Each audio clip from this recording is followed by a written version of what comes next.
ರಾಗಿ ರೊಟ್ಟಿ ಜೊತೆಗೆ ಖಾರ ಚಟ್ನಿ ಸವಿಯಲು ಸಿದ್ಧ. ಹಲೋ ಫ್ರೆಂಡ್ಸ್, ಈಗ ನಾನು ಗೊಡ್ ಖಾರ ಮಾಡೋದು ಹೇಗೆ ಅಂತ ತೋರಿಸ್ಕೊಡ್ತಾ ಇದ್ದೀನಿ.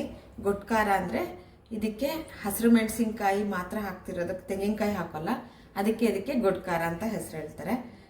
ಇದು 6 ತಿಂಗಳಿಟ್ರು ಏನೂ ಹಾಳಾಗಲ್ಲ. ತುಂಬ ಚೆನ್ನಾಗಿರುತ್ತೆ. ರೊಟ್ಟಿಗೆ ಒಳ್ಳೆ ಕಾಂಬಿನೇಷನ್. ರೊಟ್ಟಿ, ಚಪಾತಿ, ದೋಸೆ ಏನಕ್ಕೆ ಬೇಕಾದರೂ ಹಾಕೋಬೋದು.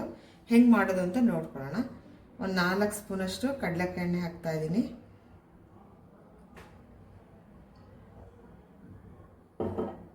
ಮತ್ತು ಮೀಡಿಯಮ್ ಖಾರ ಇರೋ ಮೆಣಸಿನ್ಕಾಯಿನ ತೊಗೋಬೇಕು. ಖಾರ ಇರಬಾರ್ದು. ಇದು ನೋಡಿ, ಉದ್ದದ ಇದೆ, ಮೀಡಿಯಮ್ ಖಾರ ಇದೆ. ಅದನ್ನ ತೊಗೊಂಡಿದ್ದೀನಿ ಮೆಣಸಿನ್ಕಾಯಿನ. ಇದನ್ನ ಇವಾಗ ಎಣ್ಣೆಯಲ್ಲಿ ಚೆನ್ನಾಗಿ ಬಾಡಿಸ್ಕೋಬೇಕು.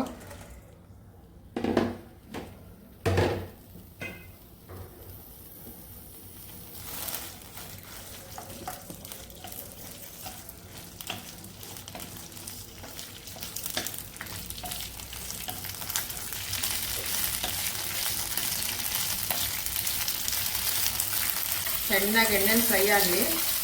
ಖಾರದ ಬೀಜ ಅದಕ್ಕೆ ಮುಚ್ಚಲಾಗಿ ಮುಚ್ಚಿಕೊಟ್ಟಿದ್ದೀನಿ. ಈ ಥರ ಚೆನ್ನಾಗಿ ಬಾಡಿಸ್ಬೇಕು ಹಸಿರು ಮೆಣಸಿನ್ಕಾಯಿನ. ಸ್ವಲ್ಪ ಜಾಸ್ತಿನೇ ಮಾಡಿ ಡಬ್ಬಿಗೆ ಹಾಕಿ ಇಟ್ಕೊತಾ ಇದ್ದೀನಿ. ಎಷ್ಟು ದಿನ ಆದರೂ ಏನೂ ಆಗಲ್ಲ ಅದಕ್ಕೆ. ಇವಾಗ ಆಗಿದೆ. ಇವಾಗ ಸ್ಟವ್ ಆಫ್ ಮಾಡ್ತಾ ಇದ್ದೀನಿ. ಸ್ವಲ್ಪ ತಣ್ಣಗಾಗಲಿ. ಇದು ತಣ್ಣಗಾಗಿದೆ. ಇವಾಗ ಇದನ್ನು ಮಿಕ್ಸಿ ಜಾರ್ಗೆ ಹಾಕ್ತೀನಿ.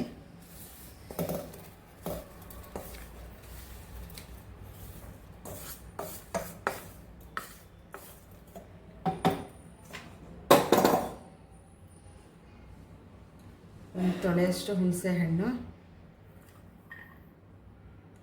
ಒಂದು ಹಿಡಿಯಷ್ಟು ಬೆಳ್ಳುಳ್ಳಿ,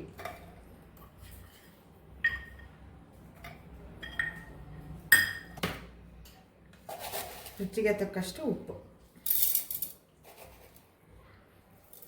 ಇಷ್ಟೇ. ಇವಾಗ ಇದನ್ನು ನುಣ್ಣಗೆ ರುಬ್ಬಾರ್ದು, ತರ್ತರಿಯಾಗಿ ರುಬ್ಬಬೇಕು, ನೀರು ಹಾಕ್ದೇನೆ.